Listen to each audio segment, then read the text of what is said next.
উলিপুর গ্রামটা ছোট হলেও এই গ্রামের মানুষের মন আতিথেয়তা যেন বিশাল। এই গ্রামের মানুষেরা তাদের আত্মীয়, পাড়া প্রতিবেশী, এমনকি অজানা মানুষদেরকেও আপন করে নেয় পরম মমতায়। চাকচিক্যের ছোঁয়া এখনো তেমন একটা ছুঁতে পারেনি এই উলিপুর গ্রামটিকে।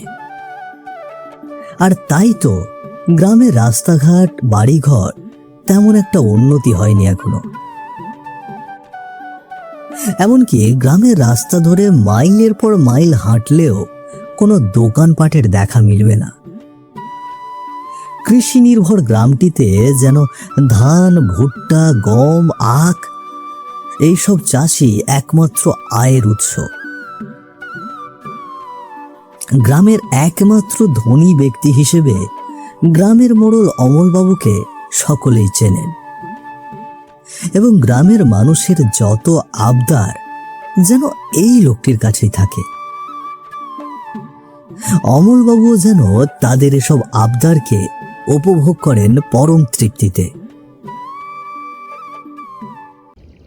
বিকেলে সূর্যের আলো ম্লান হয়ে এসেছে উলিপুর নামক গ্রামের আকাশে। সেই ম্লান আলোয় স্নিগ্ধ হাওয়া শরীরে মাখতে মাখতে কাঁচা রাস্তা ধরে হাঁটছে যতীন আর চিত্রা। খানিক আগেই বাস থেকে নেমেছে তারা। তাদের গন্তব্য উলিপুর গ্রামের মোড়ল অমলবাবুর বাড়ি। কিন্তু সেই বাড়ি পৌঁছতে এখনো মাইল 5 যেতে হবে তাদের। আশেপাশে কোনো ভ্যান রিক্সা না পাওয়ায় হেঁটেই রওনা দিয়েছে তারা। হাঁটতে হাঁটতে যেন তারা দুজন ক্লান্ত হয়ে পড়েছে অনেকটা। আর বলো না চিত্রা, আমার ওই একটা কারণে এই গ্রামে আর আসতে ইচ্ছা করে না, তবু আসতে হয়। বাবা মা তো আর আমার কাছে যাবেন না, তাই বাধ্য হয়েই আমাকে আসতে হয়। নিজের গ্রামে, নিজের বাড়িতে তো আসতে হবেই গো। এসব বললে কি আর চলে? তবে গ্রামের পরিস্থিতি দেখি আমার বিরক্ত লেগে যাচ্ছে। দেখো না, একটা ভ্যান নেই, একটা রিক্সা নেই। একবার ভাবো তো, বর্ষাকালে এই রাস্তার হাল কেমন বেহাল হয়, অথচ এর মধ্যে দিয়ে গ্রামের লোকদের চলাচল করতে হয়। আসলেই এবার বাড়ি গিয়ে বাবার সাথে এই রাস্তাটা নিয়ে কথা বলতে হবে। কিছু না কিছু একটা ব্যবস্থা ঠিক হয়ে যাবে। সেটাই করো। বাবাকে একটু বুঝিয়ে বলো, উনি তো গ্রামের মোড়ল, উনি যদি কোনো ব্যবস্থা করতে পারেন। গ্রামের মোড়ল হলে আর কি হবে বলো? আমাদের গ্রামটা তো এখনো সেভাবে লোকজনের কাছে ঠিকভাবে পৌঁছায়নি, তাই কেউ এটা নিয়ে তেমন একটা আলোচনাও করছে না। এটা তো খুবই খারাপ কথা। তোমরা কেন এসব নিয়ে কথা বলছো না? আচ্ছা আচ্ছা বলবো, তুমি একটু শান্ত হও, নয়তো আবার রাগ মাথায় উঠে যাবে। তোমার রাগকে আমি আবার ভীষণ ভয় পাই। হয়েছে হয়েছে, এবার দ্রুত পা চালাও, আমার ভীষণ খিদে পেয়েছে। আর কত দ্রুত পা চালাবে বলো তো? এর থেকেও বেশি দ্রুত হাঁটতে গেলে তো আমাকে দৌড়াতে হবে এবার।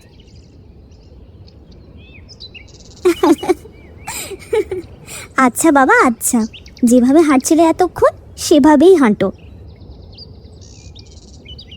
গ্রামের আঁকাবাঁকা পথ ধরে সামনের দিকে হেঁটে চলল যতীন ও চিত্রা। তারা যতই এগোয় তাদের সাথে সাথে পথও যেন ততই বৃদ্ধি পায়। ক্লান্ত পায়ে তবুও সামনের দিকে এগিয়ে যায় তারা। বাড়ির উঠানে ব্যস্ত মুখে দাঁড়িয়ে আছে অমলবাবু ও শিবানী। অমলবাবু যেন গোপালকে কি বলছেন, আর বাধ্য ছেলের মতো দাঁড়িয়ে দাঁড়িয়ে শুনছে গোপাল।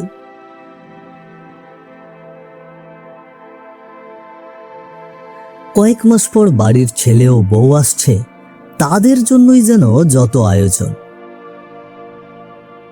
পারলে যেন পুরো বাজারটাই তুলে নিয়ে আসবেন অমলবাবু। এমনটা করলে শিবানী দেবী ভীষণ রাগ করবেন বলে এমনটা করা থেকে নিজেকে সংযত রেখেছেন তিনি। হ্যাঁ রে গোপাল, কি কি আনতে হবে তোকে তো সবই বললাম, সবটা মনে আছে তো, নাকি আবারও আমাকে বলতে হবে?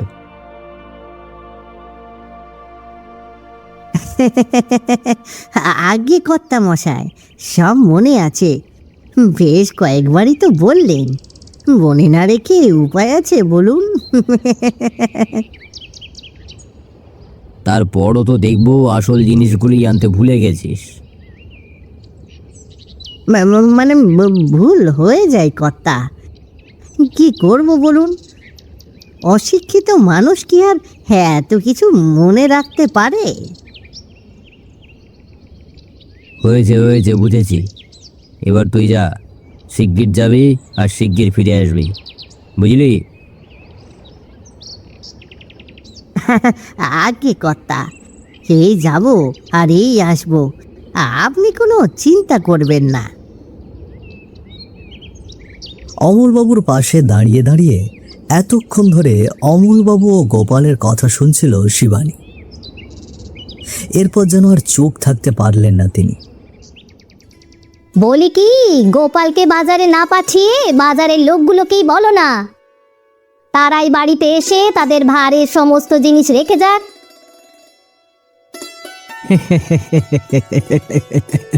আমারও তো এমনটাই করতে ইচ্ছে করছে গোবিন্নি, কিন্তু তোমার ভয়ে আমি এসব কিছুই করতে পারছি না, বুঝলে? সে তুমি আমাকে কত ভয় পাও আমি সেটা ভালো করেই জানি গো। এবার আর কথা না বাড়িয়ে তাড়াতাড়ি আমাকে বাজারগুলো এনে দাও দেখি। আবার তো সব কিছু আমার একা হাতেই করতে হবে নাকি? আর ছেলেটাও হয়েছে তেমন, বাড়িতে আসবি সেটা সকালে খবর দিলে কি হতো শুনি? এই সন্ধ্যের সময় একা একা আমি কি করব?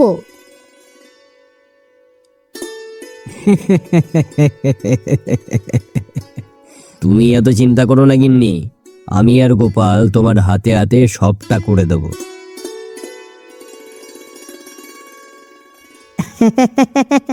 কর্তা একদম ঠিক কথা বলেছে গিন্নিমা, আপনি কোনো চিন্তা করবেন না, আমরা তো আছি নাকি? শিবানী কটমট চোখে গোপাল আর অমলবাবুর দিকে তাকাতেই চুপ হয়ে গেল তারা দুজন। এই তাকানোতেই যে কি পরিমাণ রাগ মিশে আছে সেটা যেন বিনা বাক্যেই বুঝে গেল তারা। সন্ধ্যের অন্ধকার নেমে এসেছে চারিদিকে। এখনো রাস্তা দিয়ে হাঁটছে যতীন ও চিত্রা। রাস্তা দিয়ে হাঁটতে হাঁটতেই আশেপাশে একটা খাবারের হোটেল খুঁজতে লাগলো তারা দুজন। আশেপাশে খাবার হোটেল তো দূর, একটা ছোটখাটো দোকানও চোখে পড়ছে না তাদের। অন্ধকারের ভেতর রাস্তার দুপাশে ফসলের জমি ছাড়া আর কিছুই চোখে পড়ছে না তাদের। ভীষণ বিরক্ত ও ক্ষুধার্ত হয়ে রাস্তা দিয়ে হেলে দুলে চলছে তারা। এই পথে কি আদেও কোনো মানুষ থাকে, বা কেউ কি এখান দিয়ে আসা যাওয়া করে? জানি না, এখন মনে হচ্ছে বাড়িতে আসতে যেই সব থেকে বড় ভুলটা করেছি। জলের তৃষ্ণায় যে আমার প্রাণটা বেরিয়ে যাচ্ছে গো। আমি কি করব বলো তো? আমি কি কম চেষ্টা করছি? তোমার চেষ্টাতে আমার যে কিছুই হচ্ছে না গো। আর কিছুক্ষণ যদি এভাবে চলি তবে নির্ঘাত মাথা ঘুরে পড়ে যাব। আর একটু ধৈর্য ধরো চিত্রা, আমি দেখছি কি করা যায়। এত অধৈর্য হলে চলবে কি করে বলো তো? যতীন রেগে যাওয়াতে মন খারাপ হয়ে যায় চিত্রার। সে আর কোনো কথা বলে না, চুপচাপ এগিয়ে চলে যায় সামনের দিকে। হঠাৎ করেই যতীন লক্ষ্য করল তার সামনে দিয়ে হেঁটে যাচ্ছে একটা ছেলে। ছেলেটিকে দেখা মাত্রই গলা চড়িয়ে ছেলেটিকে ডাকলো যতীন। এই যে দাদা, একটু দাঁড়াবেন, কিছু কথা ছিল। দাদা, আপনি কি আমাকে ডাকলেন? হ্যাঁ দাদা, বলছিলাম কি দাদা, আশেপাশে কি কোনো খাবারের হোটেল আছে? আমাদের দুজনেরই না ভীষণ খিদে পেয়ে গেছে, সাথে জল তেষ্টাও।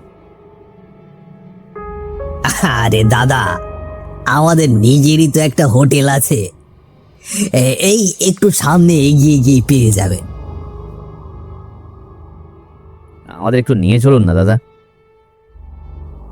হ্যাঁ, নিশ্চয় নিশ্চয় দাদা, নিয়ে যাব।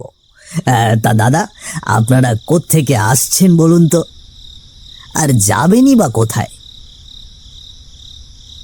আমরা শহর থেকে আসছি, উলিপুর গ্রামে যাব, সেখানেই আমাদের বাড়ি। হ্যাঁ, সে তো এখনো মাইল দুয়েক বাকি। হ্যাঁ দাদা, আপনাদের হোটেলে গিয়ে কিছু খেয়ে খানিক বিশ্রাম নিয়ে আবারও হাঁটতে শুরু করব। হ্যাঁ, ঠিক আছে, চলুন দাদা। উঠোনের একপাশে ছোট্ট উনুনে রান্না করছে শিবানী। তার পাশে গম্ভীর মুখে দাঁড়িয়ে আছেন অমলবাবু। উনুন থেকে রান্না করা খাবারের ধোঁয়া ধীরে ধীরে উঠছে। সেই ধোঁয়ার গন্ধ মিশে আছে রান্না হতে থাকা ভাত ও তরকারির গন্ধ। শিবানী বসে মনোযোগ দিয়ে রান্না করছে, আর মাঝে মাঝে চোখ তুলে তাকাচ্ছে অমলবাবুর দিকে। বেশ খানিকটা বিচলিত দেখাচ্ছে অমলবাবুকে। সন্ধ্যা হয়েছে বেশ কিছুক্ষণ আগেই, তবুও যতীন আর চিত্রা বাড়ি আসছে না কেন, এই নিয়ে যেন চিন্তায় ডুবে আছেন তিনি। বলি, এভাবে দাঁড়িয়ে দাঁড়িয়ে চিন্তা করলে কি তারা বাড়ি ফিরে আসবে? কিন্তু গিন্নি, ছেলে মেয়ে দুটো আসতে এত দেরি করছে কেন বলো তো? সেটা কি আমি জানি গো? তুমি যেখানে আছো আমিও তো সেখানেই আছি, নাকি? কি আশ্চর্য, আমি তো তোমাকে কথাটা জিজ্ঞাসা করলাম শুধু, এত রেগে যাওয়ার কি হলো বলো তো? দেখো গিয়ে, কোনো ভ্যান রিক্সা না পেয়ে তারা হেঁটে হেঁটে আসছে। একদম ঠিকই বলেছ, এমনটাই হয়েছে বোধহয়। তা গোপালকে তো পাঠিয়ে দিলে, এখন একটু শান্ত থাকো না গো। এত চিন্তা তোমার জন্য ঠিক না। চিন্তা কি আর সাধে করছি বলো? সে তোমাকে কিছুই করতে হবে না, একটু চুপচাপ থাকো দেখি। শিবানীর কথার ওপর আর কোনো কথা বলেন না অমলবাবু। চুপচাপ একপাশে দাঁড়িয়ে থাকেন তিনি। চারিদিকের নিস্তব্ধতায় ডুবে আছে বিশুর ছোট্ট হোটেলটা। টিনের ছাউনি, পুরনো চেয়ার, টেবিল আর দু একখানা টিমটিমে বাতি জ্বলছে ঘরের কোণে। বাতাসে ভেসে আসছে ভাত, ডাল আর ভাজার গন্ধ। যতীন আর চিত্রা ক্লান্ত মুখে বসে আছে একটা চেয়ারে। সারাদিনের সমস্ত ক্লান্তি ভুলে খানিকটা স্বস্তি পেয়েছে যেন তারা। তাদের পাশেই দাঁড়িয়ে আছে পাঁচু, আর এক কোণে দাঁড়িয়ে চুপচাপ তাদের দিকেই তাকিয়ে আছে বিশু। হঠাৎ করেই বাইরে শুরু হলো দমকা হাওয়া ও মেঘের গর্জন। মুহূর্তের মধ্যেই সমস্তটা ঢেকে গেল কালো অন্ধকারে। হোটেলের ভেতরটা যেন আরো গম্ভীর হয়ে উঠল ঘনিয়ে আসা অন্ধকারে। কি দাদা, গরম ভাত, ডাল আর ভাজা খেতে কেমন লাগছে বলুন?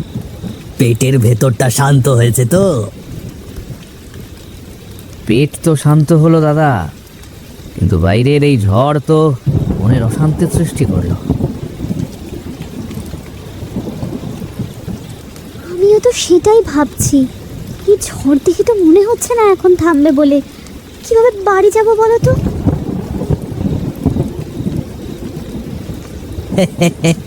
চিন্তা করবেন না দাদা, আমাদের এখানে থাকার ব্যবস্থাও আছে। প্রয়োজনে রাতটা এখানে থেকে সকালে বাড়ি যাবেন। আরে না না, এইখানে থাকা যাবে না। এমনিতেই বাড়িতে বাবা মা চিন্তায় চিন্তায় বোধহয় আমাদের জন্য অস্থির হয়ে যাচ্ছে। কেন দিদি, আমাদের হোটেলের পরিবেশটা আপনাদের কাছে ভালো লাগছে না বুঝি? কি দাদা, আপনার কেমন লাগছে বলুন? হ্যাঁ, জায়গাটা বেশ শান্ত, তবে এই হঠাৎ ঝড়টা একটু ভয় ধরিয়ে দিল বটে। তবে এই হোটেলটা দেখে অনেক পুরনো মনে হচ্ছে। হোটেল তো অনেক পুরনো নাকি দাদা? হ্যাঁ দাদা, এই হোটেলটা অনেক পুরনো। আমার বাবা কাকার হাতের তৈরি। আমাদের এখানে অনেকেই খেতে আসে, বুঝলেন? আপনাদের মতোই কোনো বিপদে আটকে গেলে থেকেও যায়। যদিও সকাল হলে তাদের আর কোথাও খুঁজে পাওয়া যায় না, সেটা অবশ্য ভিন্ন বিষয়। বিশুর কথা শুনে চমকে উঠল চিত্রা। এই হোটেলটাতে আসার পর থেকেই বিশুকে কিছুটা অদ্ভুত লাগছিল চিত্রার কাছে। আর এই কথাটা যেন আরো ভয় পাইয়ে দিল চিত্রার মনে। মানে সকাল হলে খুঁজে পাওয়া যায় না মানে? তাহলে কোথায় যায় তারা? আরে দিদি, ওর কথার মানে কিছু বুঝতে পারেননি আপনি। এর মানে এই যে অনেকেই আসে, রাতে আসে, সকালে উধাও হয়ে যায়, আমাদের সমস্ত টাকা পয়সা মেরে দিয়ে চলে যায়, বুঝতে পারছেন? ও আচ্ছা, তাই বলুন। ধীরে ধীরে আবারও নীরব হয়ে যায় চারপাশটা। বাইরের দিকে বৃষ্টিও কমে এসেছে খানিকটা। বৃষ্টি কমতেই যতীন আর চিত্রা চলে যাওয়ার প্রস্তুতি নিতে শুরু করে। তাদের পাশেই শকুনের মতো বড় বড় চোখ করে চিত্রা আর যতীনের দিকে তাকিয়ে থাকে বিশু। অন্ধকারের মধ্যেই হোটেলের সামনে দাঁড়িয়ে আছে যতীন ও চিত্রা। হঠাৎ করেই যেন একটা অজানা আতঙ্ক জেগে বসেছে তাদের মনে। তাদের ঠিক সামনেই দাঁড়িয়ে আছে পাঁচু। তার মুখে এক অদ্ভুত কৃত্রিম হাসি, আর এক পাশে দাঁড়িয়ে আছে বিশু। সেও যেন নিঃশব্দে তাকিয়ে আছে যতীন ও চিত্রার দিকে। তার চোখ দুটো তীক্ষ্ণ, স্থির আর কিছুটা অদ্ভুত। বিশু আর পাঁচুকে দেখে মনে হচ্ছে যেন কিছু একটা ঘটতে চলেছে এই নিস্তব্ধ রাতের অন্ধকারে। হ্যাঁ, বলছিলাম কি দাদা, আজকে রাতটা আমাদের এখানেই থেকে যান। সেটা সম্ভব না দাদা, বাড়িতে বাবা মা অপেক্ষা করছে যে। কিন্তু দাদা, ওই অন্ধকারের মধ্যে এতটা পথ যাবেন কি করে বলুন তো? আমাদের নিয়ে এত চিন্তা করবেন না দাদা, আমরা ঠিক চলে যাব। কি আশ্চর্য, আপনারা দেখছি আমার একটা কথাও শুনছেন না। চারপাশটা কেমন ভ্যাপসা একটা গরমে ছেয়ে গেল হঠাৎ করে। সেই সাথে বিদঘুটে মাংস পচা গন্ধ ভেসে আসতে লাগলো বাতাসের সাথে। এটা এটা কিসের গন্ধ? এই গন্ধের কারণে আমার যে নিঃশ্বাস বন্ধ হয়ে আসছে। চলো না গো তাড়াতাড়ি, আমি আর এখানে বেশি দেরি করতে চাইছি না। কিসের গন্ধ দিদি? কই, আমরা তো কোনো গন্ধ পাচ্ছি না। তুমি কি কিছুই বুঝতে পারছো না গো? বলছি না, চলো এখান থেকে। পাঁচু, এই দিদিকে আগে ধর, তার দেখছি যাওয়ার বেশি তাড়া লেগেছে। হঠাৎ করে পাঁচু আর বিশুকে এমন রূপে দেখে ভয়ে আঁতকে উঠল যতীন ও চিত্রা। একটা বিশাল বড় ফাঁদে তারা যেন আটকে গিয়েছে, সেটা এতক্ষণে পুরোপুরি বুঝে গেল তারা। কি বলছো তুমি? আমাকে ধরবে মানে? সত্যি করে বলো, তোমরা কে? কি হচ্ছে এসব? তোমরা আমাদের সাথে এমন ব্যবহার কেন করছো? তোমরা তো কোনো মানুষ নও, তবে তোমরা কারা?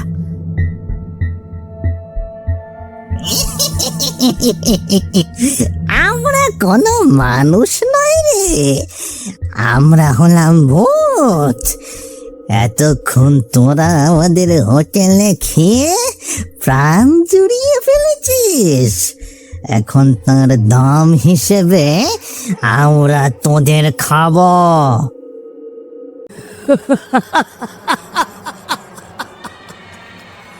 অনেক দিন পর আজ দুজন মানুষ এলো আমাদের ঘরে। আমাদের আজ রাতের ভোজটা বেশ জমে যাবে রে পাঁচু। না না, তোমরা আমাদের সাথে এমনটা করতে পারো না। আমাদের এই ক্ষুধা কেবল তোদের রক্ত আর কাঁচা মাংসেই শান্ত হবে।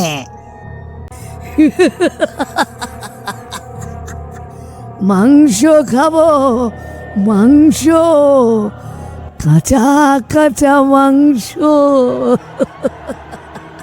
এদের হাত থেকে বাঁচতে হলে আমাদের এক্ষুনি পালাতে হবে। পালাও চিত্রা, দৌড়াও।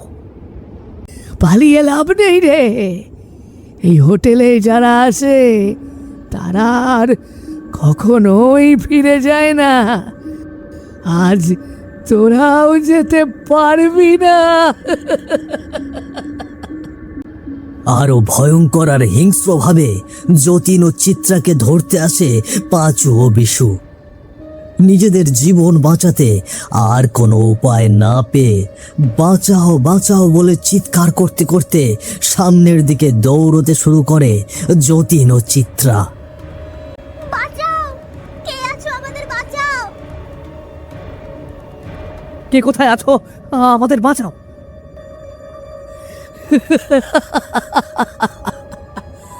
আজ তোদের কেউ বাঁচাতে পারবে না, কেউ না।